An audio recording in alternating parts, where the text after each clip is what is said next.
Bon bah salut à tous, dans cette première vidéo, je vais revenir sur plus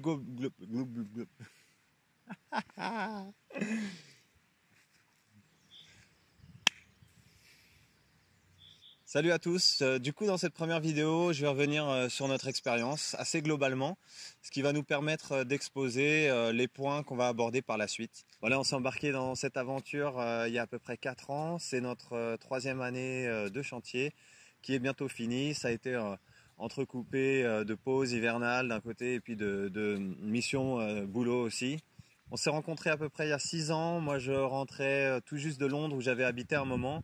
Et c'est d'ailleurs là où j'avais entendu parler des Earthships en 2011. Juste pour vous dire qu'on était dans la même optique de quitter la ville et puis de retourner à des choses plus naturelles, plus essentielles pour nous, en accord avec nos valeurs. Alors on s'est installé à Chartres, on y a vécu 2 ans, ça nous a permis de faire la transition. Et c'est vraiment à ce moment-là qu'on a construit notre rêve en fait. Au début, on voulait pas se prendre la tête, on voulait juste trouver un petit terrain, y poser un chalet en kit, construit en 1 mois, parce qu'on voulait pas rentrer dans un enfer de chantier qui dure des années. Puis au fur et à mesure, on a commencé à rajouter une serre, on a commencé à penser à un système de récupération d'eau de pluie, des panneaux solaires, et puis nous est revenue l'idée en fait du Earthship, et on s'est dit que ce qu'on voulait vraiment faire, c'était un Earthship au fond. Alors un Earthship, ça nous paraissait énorme à réaliser, des pneus entassés, un grand chantier comme ça, des coûts quand même conséquents comparé à l'idée de départ. Ça nous paraissait gigantesque, on n'était vraiment pas sûr de s'embarquer là-dedans au début. Et puis à l'époque, on regardait beaucoup de vidéos sur la visualisation créatrice, sur le fait de se mettre dans un état d'esprit qui est favorable à la réalisation de ses rêves. Et sans partir dans des choses trop ésotériques, l'aspect psychologique a joué un rôle primordial dans le déroulement de notre chantier. Et du coup, on s'est posé la question, en fait, on s'est demandé pourquoi on définirait forcément le fait que ce soit un enfer. C'est une idée qu'on s'était mis dans la tête, en fait. On s'est dit peut-être qu'on pourrait redéfinir les choses, et si les autres le font, pourquoi pas nous? Bon voilà, on a fait un travail un peu psychologique, et à partir du moment où on a commencé à accepter cette idée que c'était possible, et ben les choses ont commencé à se mettre en route et à se mettre en place assez naturellement. Alors je dis pas que des fois ça n'a pas été un enfer, hein. Des fois ça a été très dur, mais voilà, on se l'est dit dès le début en fait, qu'il y a des moments ça sera dur. Donc dans les moments durs, on se regardait, on se disait on s'était dit que ça serait dur des fois. Donc on assume, quoi. Mais je vous cache pas que voilà, c'est pas tout rose. Alors on s'est dit voilà, go, c'est parti. Ça nous plaisait vraiment cette histoire de recyclage, d'autonomie, tous les principes du Earthship en fait nous ont vraiment séduits. Voilà, l'impression de faire partie de l'écosystème et de participer à quelque chose qui a du sens, quelque chose de bien. Et en même temps, il y a eu plein de moments où on se sentait vraiment impuissant par rapport à ce qui se passait dans le monde. On s'informait beaucoup et puis on était là derrière nos écrans à déprimer de temps en temps, à pas savoir quoi faire, et c'est terrible comme sensation. Donc ça nous a vraiment aussi poussé à l'action, et c'est une sensation qui parfois revient encore aujourd'hui, mais le fait de pouvoir agir, même si c'est pas grand chose, fait qu'on se met dans l'action, et ça nous redonne de l'énergie. L'idée qui nous a porté en fait, c'est l'idée de prendre un petit bout de terre et d'en faire quelque chose qui ressemble au mieux au monde dans lequel on voudrait vivre. Et en fait, on s'est rendu compte assez vite que le fait de vouloir changer les choses, c'est beau en soi, mais déjà de s'occuper de nos problèmes à nous, psychologiques ou autres, hein, c'était déjà énorme. On est là à prétendre qu'on veut créer un endroit dans le monde harmonieux, tout ça, mais est-ce que nous on est harmonieux? Est-ce que nous on est en paix? Est-ce que nous on veut la paix, mais est-ce qu'on est en paix? Enfin, ça a posé plein de trucs, quoi, plein de questions. Et du coup, voilà, on est parti chercher plein d'infos sur internet, à gauche à droite, des petits bouts de plans. On a été visiter le Earthship en Normandie, on a pris des mesures, voilà, on a fait un peu notre enquête. Et il y a beaucoup de choses en anglais sur le net. C'est vraiment génial comme mouvement, c'est un vrai mouvement.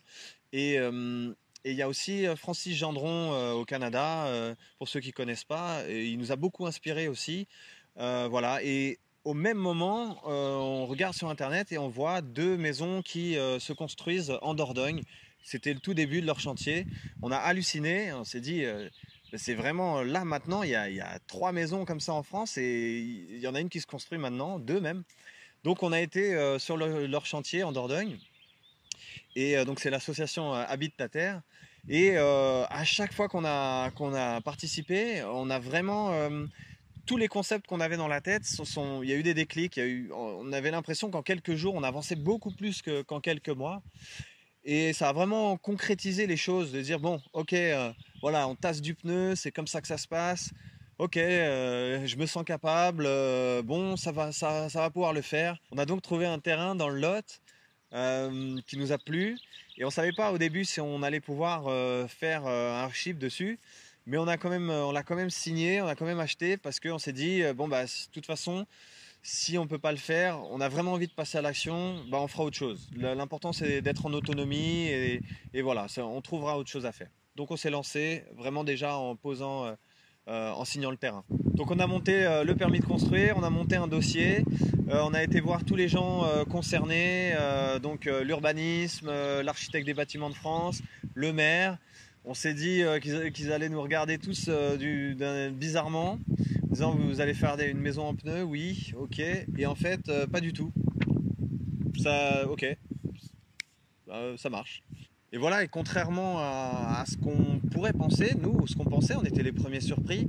On pense maintenant que c'est plus facile, même en France, que dans pas mal de pays. Et donc pour donner un exemple concret, il y a bien 4 couples qui sont passés sur le chantier avec le projet de construire un Earthship, eux aussi. Et pour tous, le projet a été validé. Nous-mêmes, on avait cette idée en France, on peut rien faire, là là. Et bah non, là on peut, pour le coup, on s'est trompé.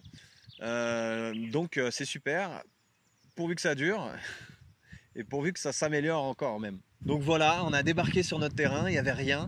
Et là c'est devenu super concret, on s'est dit ah ouais, on est en train de le faire en fait. Et puis au bout de 2 semaines, quand on repensait à notre passé, bah, c'était flou, c'était comme un rêve. C'était très bizarre comme sensation et en même temps très excitant quoi, l'aventure quoi, c'est nouveau, on y va. Donc on avait commencé à bosser déjà en amont avec Mathieu d'Habite ta terre qui nous avait décliné tous les plans d'exécution. Manal, lui, nous avait fait un petit brief sur le chantier participatif qui nous a vraiment bien servi. Et tous les autres membres du collectif qui nous ont apporté pas mal d'éléments, de réponses. Voilà, donc on s'est senti bien accompagnés, on pouvait les appeler régulièrement au téléphone. Comme on n'était pas du métier, moi j'avais bricolé un peu avec mon père, donc j'avais quelques bases, mais pas de formation, rien. Donc ça a été vraiment important pour nous. Voilà, on passe d'ailleurs un grand bonjour à toute l'équipe de l'époque. Il y a d'ailleurs une vidéo, si vous ne l'avez pas vue, de Sideways qui a été faite là-bas, qui est vraiment à voir. Super vidéo.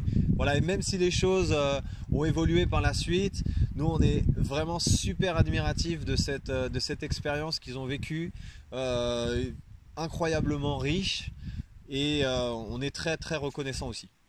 Donc voilà, on a démarré le chantier, c'était le 14 mai 2016 et avec Jessie de l'association qui est venue nous accompagner une semaine et puis une petite équipe. On a commencé pour partir sur de bonnes bases.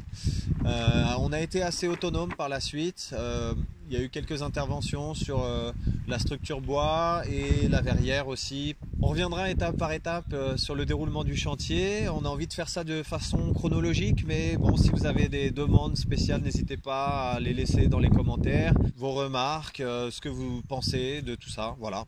Je vous invite dès à présent à aller sur le blog, il y a le lien dans la description. Si vous ne le connaissez pas, il y a une bonne historique de tout le chantier que vous pouvez consulter déjà.